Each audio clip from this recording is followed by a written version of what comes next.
ॐ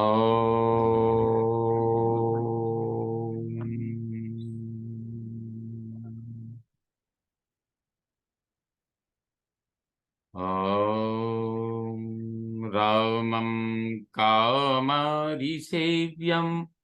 भवभयहरणं कालमत्तेभसिंहं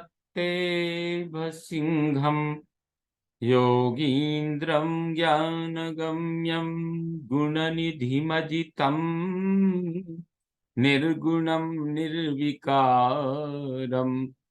मायातीतं सुरेशं खलवधनिरतं ब्रह्मवृन्दैकदेवं वन्दे कन्दावदातं सरसिजनयनं देवमुर्वीशरूपम् सङ्ख्येन्द्वाभमतीव सुन्दरतनुं शार्दूलचर्माम्बरम् कालव्यालकरालभूषणधरम् गङ्गाशशाङ्कप्रियम् काशीशं कलिकल्मषौघशमनं कल्याणकल्पद्रुमम् नौमीड्यं गिरिजापतिं गुणनिधिं कन्दर्पहं शङ्करम् यो ददाति सतां शम्भुः कैवल्यमपि दुर्लभं फलानां दण्डकृतयोऽसौ शङ्करः सन्तनोतु मे शङ्करः सन्तनोतु मे भवतां समेषां श्रीमद् वाल्मीकि रामायण पारायणोपक्रमे हार्दं स्वागतम् अभिनन्दनं च। इदानीं श्रीमद् वाल्मीकि रामायणान्तर्गतं युद्धकाण्डं तत्र च 24वां सर्गः आरभ्यते।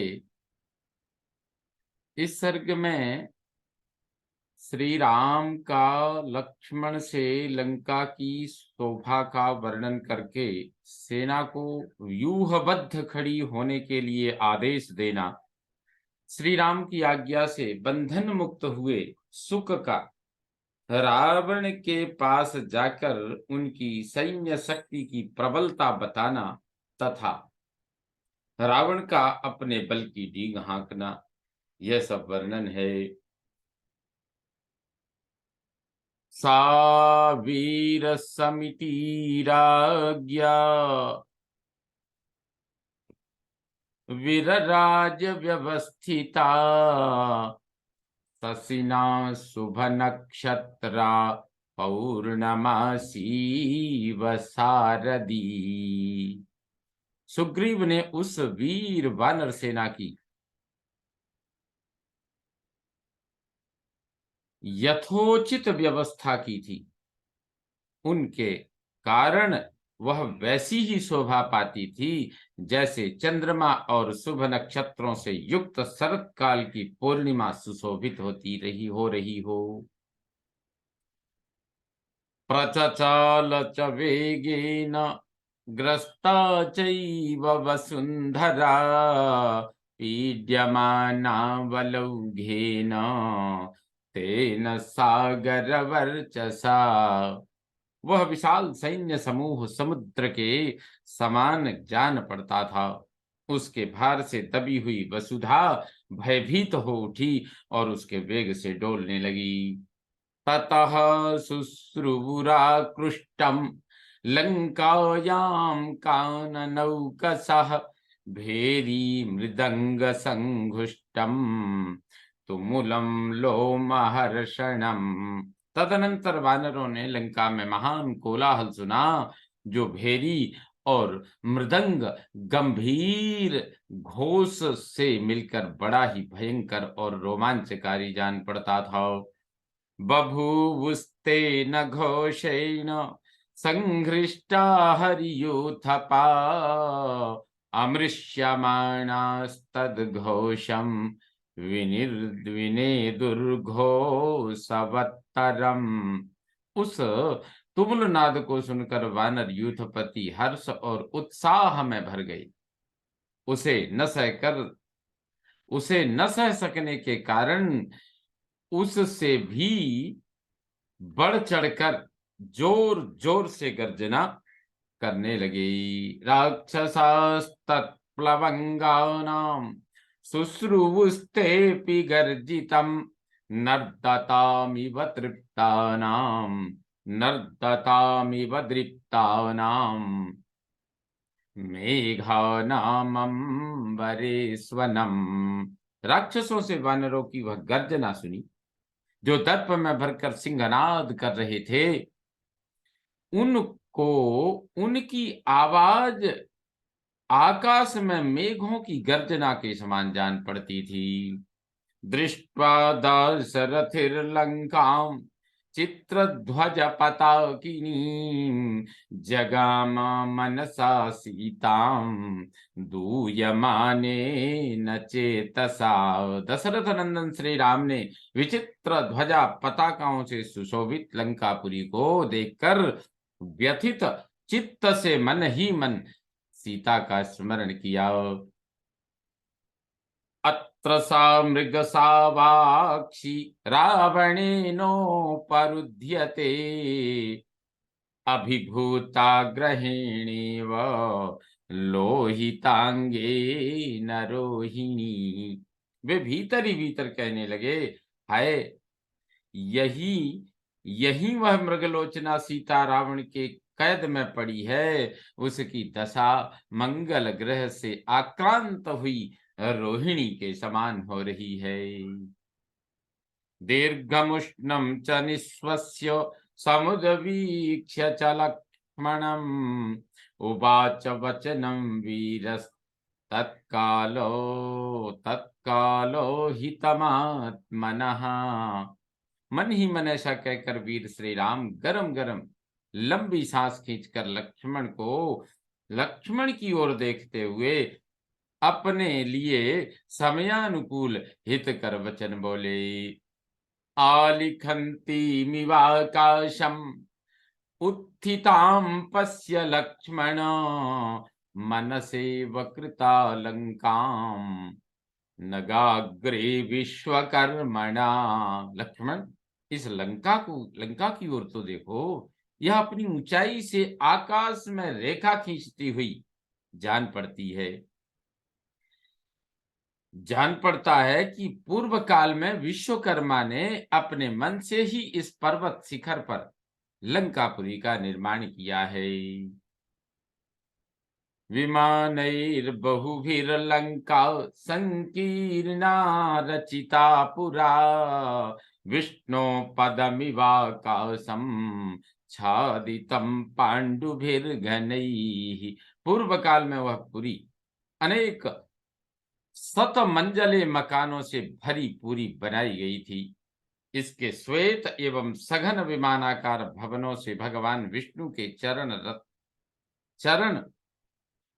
स्थापन का स्थानभूत जो आकाश है वह आच्छादित सा हो गया। पुष्पितैः शोभिता लंका वनैश्चित्र रथोपमैः नाना पतग संघुष्ट फल पुष्पोपगैः शुभैः। फूलों से भरे हुए चैत्र रथ वन के सदृश सुंदर काननों से लंकापुरी सुशोभित हो रही है। उन काननों में नाना प्रकार के पक्षी कलरव कर रहे हैं तथा फलों और फूलों की प्राप्ति कराने के कारण वे बड़े सुंदर जान पड़ते हैं। पश्यमत्त विहंगानि प्रलीना भ्रमराणि च कोकिलाकुल खंडानी दोधवीति शिवो नीलः। देखो, यह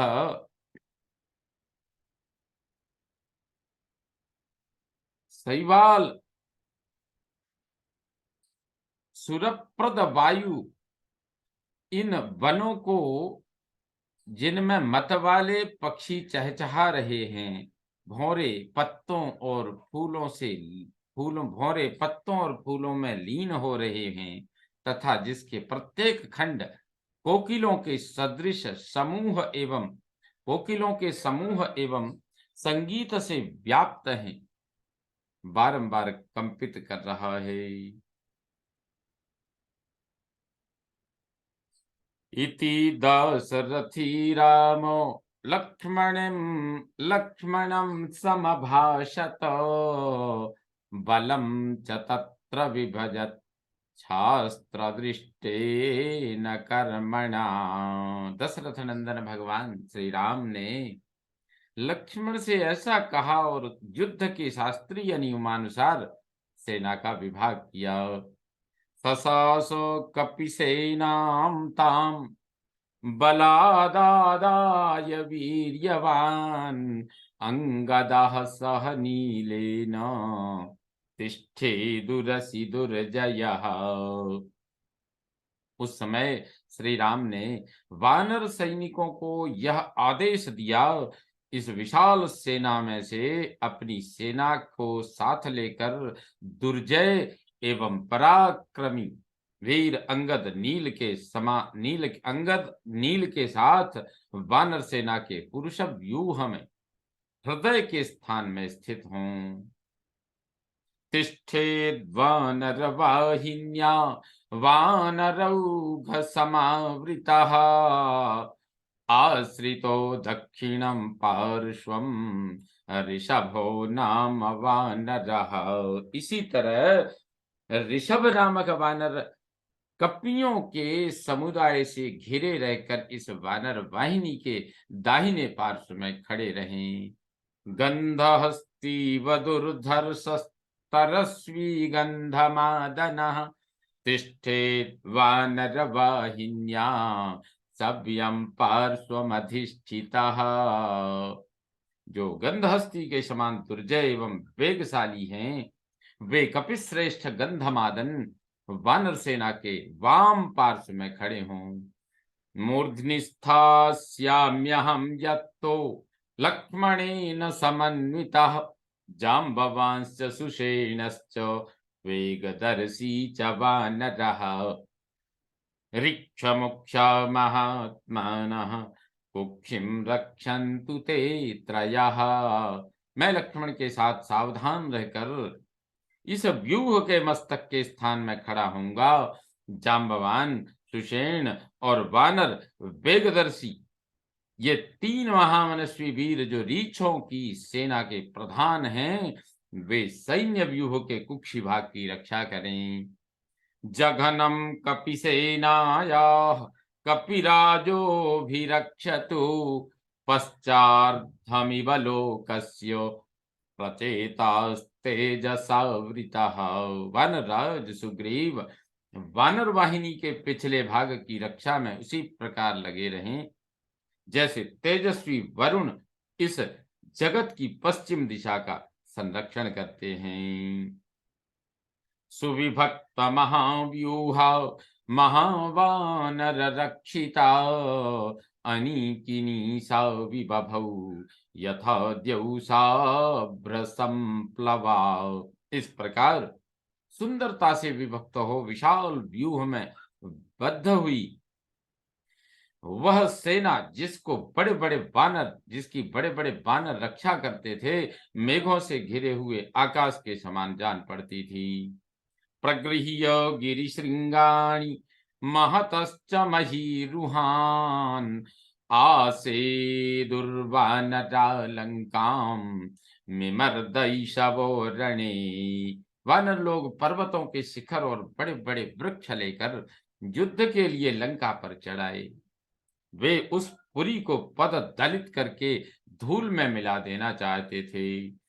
शिखरैर्विकिरामेनां लंकां मुष्टिभिरेव वा, इति स्मदधिरे सर्वे मनांसि हरिपुंगवाः। सभी वानर युद्धपति यही मनसू यही मंसूबे बांधते थे कि हम लंका पर पर्वत शिखरों की वर्षा करें और लंकावासियों को मुक्कों से मार मार कर यमलोक पहुंचा दें। ततो रामो महातेजा सुग्रीवो मिदमब्रवीत् सुविभक्तानि सैन्यानि शुक एष विमुच्यताम्। तदनंतर महातेजस्वी राम ने सुग्रीव से कहा, हम लोगों ने अपनी सेनाओं को सुंदर ढंग से विभक्त करके उन्हें व्यूहबद्ध कर लिया है, अतः अब इस सुख को छोड़ दिया जाए। रामस्य तु वचः श्रुत्वा वानरेन्द्रो महाबलः मोचयामास तं दूतं सुखं रामस्य शासनात्। श्री रामचंद्र जी का यह वचन सुनकर महाबली वानर राज ने उनके आदेश से रावण दूत सुख को बंधन मुक्त करा दिया। मोचितो राम वाक्येन वानरैश्च निपीडितः सुखः परम संत्रस्तो रक्षोधिपमुपागमत्। श्री रामचंद्र जी की आज्ञा से छुटकारा पाकर वानरों से पीड़ित होने के कारण अत्यंत भयभीत हुआ सुक राक्षस राज के पास गया। रावणः प्रहसन्नेव सुखं वाक्यमुवाचः किमिमौ ते सितौ पक्षौ लूनपक्षश्च दृश्यसे कच्चिन्नानेकचित्तानाम् तेषां त्वं वशमागतः। उस समय रावण ने हंसते हुए से ही सुख से कहा, ये तुम्हारी दोनों पाखें बांध क्यों दी गई हैं? इससे तुम इस तरह दिखाई देते हो मानो तुम्हारे पंख नोच लिए गए हों। कहीं सुग उस चंचल नेत्रों वाले वानरों के चंगुल में तो नहीं फंस गए थे? कहीं तुम, हे सुक, कहीं तुम उन चंचल लोचन नेत्र वाले वानरों के चंगुल में तो नहीं फंस गए थे? ततः स भय संविस् ततः स भय संविघ्नस् तेन राज्ञाभिचोदितः वचनं प्रत्युवाचेदम् राक्षसाधिपमुत्तमम्।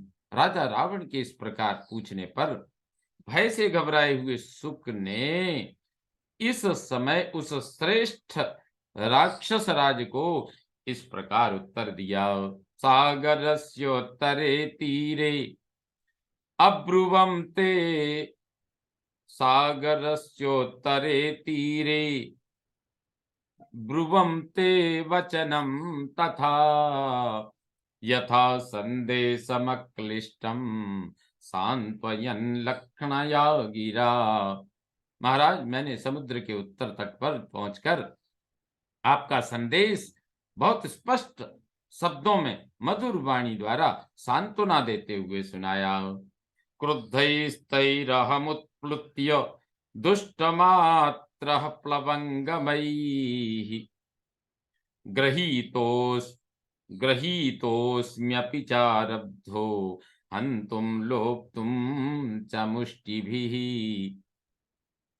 किंतु मुझ पर दृष्टि पड़ते ही कुपित हुए वानरों ने उछल कर मुझे पकड़ लिया और घूंसों से मारना एवं पंख नोचना आरंभ किया। न ते संभाषितुं शक्या संप्रश्नोऽत्र न विद्यते प्रकृत्या कोपनास्तीक्ष्णा वानरा राक्षसाधिप। राक्षस राज, वे वानर स्वभाव से भी क्रोधी और तीक्ष्ण थे। उनसे बात भी नहीं की जा सकती थी। फिर यह पूछने का अवसर कहाँ था कि तुम मुझे क्यों मार रहे हो। सचहन्ता विराधस्य कबंधस्य खरस्य च सुग्रीव सहितो रामः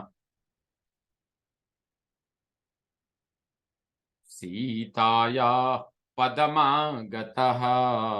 जो विराध, कबंध और खर का वध कर चुके हैं, वे श्री राम सुग्रीव के साथ सीता के स्थान का पता पाकर उनका उद्धार करने के लिए आए हैं।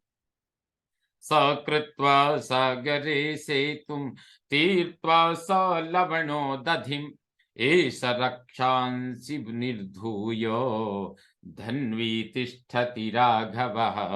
वे रघुनाथ जी, समुद्र पर पुल बांध लवण सागर को पार करके राक्षसों को तिनकों के समान समझकर धनुष हाथ में लिए यहाँ पास ही खड़े हैं। ऋक्षवानर संघानाम अनीकानि सहस्रशः सरांसि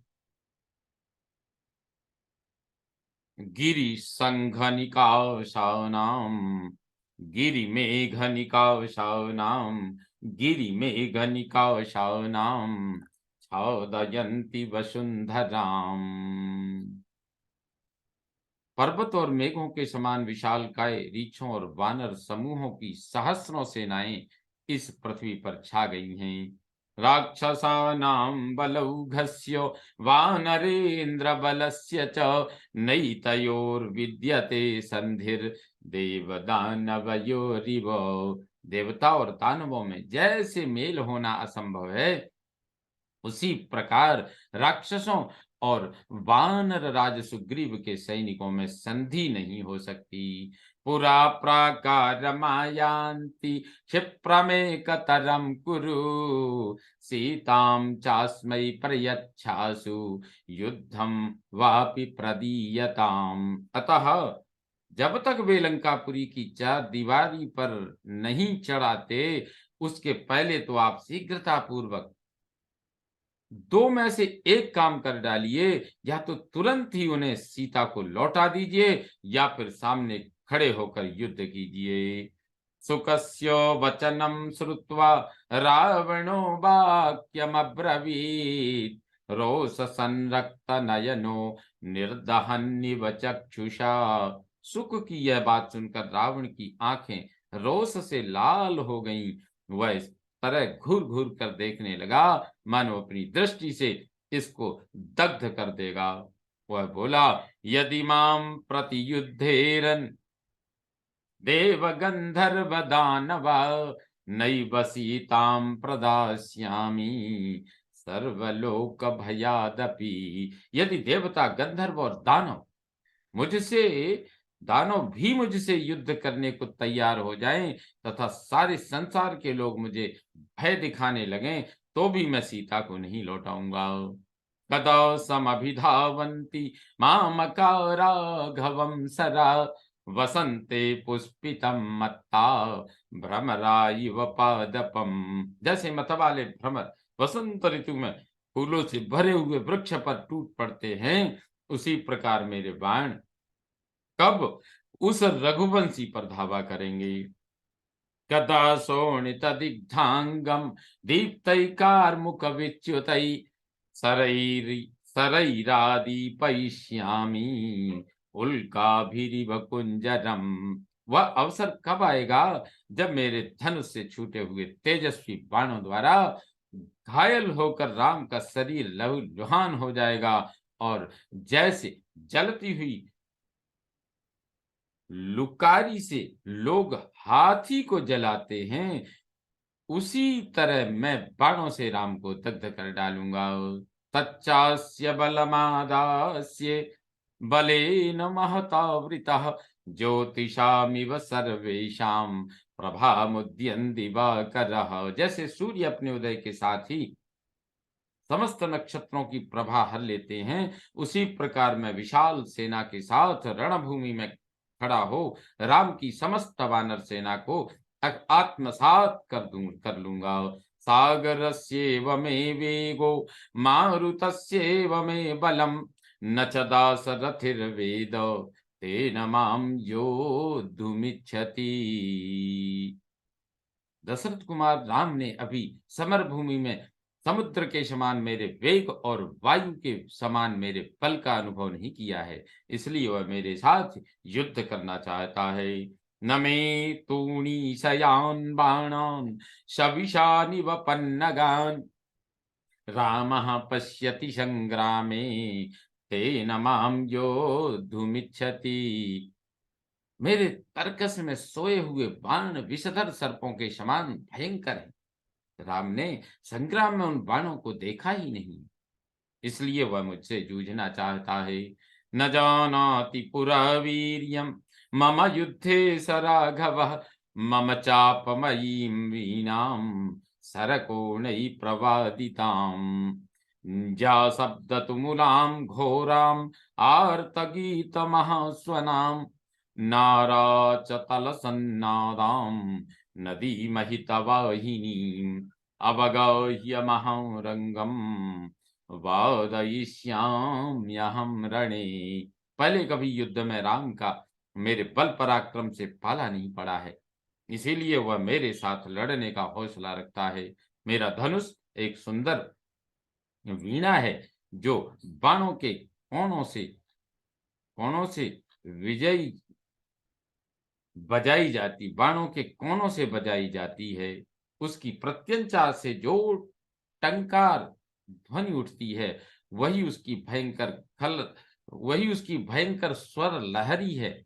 आर्तों की चीत्कार और पुकार ही उस पर उच्च स्वर से गाया जाने वाला गीत है। नाराजों को छोड़ते समय जो चट चट शब्द होता है, वही मानो हथेली पर दिया जाने वाला ताल है। बहती हुई नदी के समान जो शत्रुओं की वाहिनी है, वही मानो उस संगीतोत्सव के लिए विशाल रंगभूमि है। मैं समरांगण में उस रंगभूमि के भीतर प्रवेश करके अपनी वह भयंकर वीणा बजाऊंगा।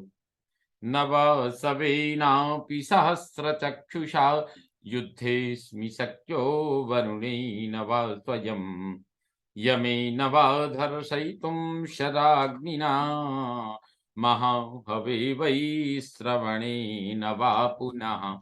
यदि महासमर में सहस्र नेत्रधारी इंद्र अथवा साक्षात वरुण या स्वयं यमराज अथवा मेरे बड़े भाई कुबेर ही आ जाएं, तो वे भी अपनी वाणाग्नि से मुझे पराजित नहीं कर सकते। इत्यार्षे श्रीमद् रामायणे वाल्मीकिये आदि काव्ये युद्धकांडे चतुर्विंशः सर्गः संपूर्णतां याति।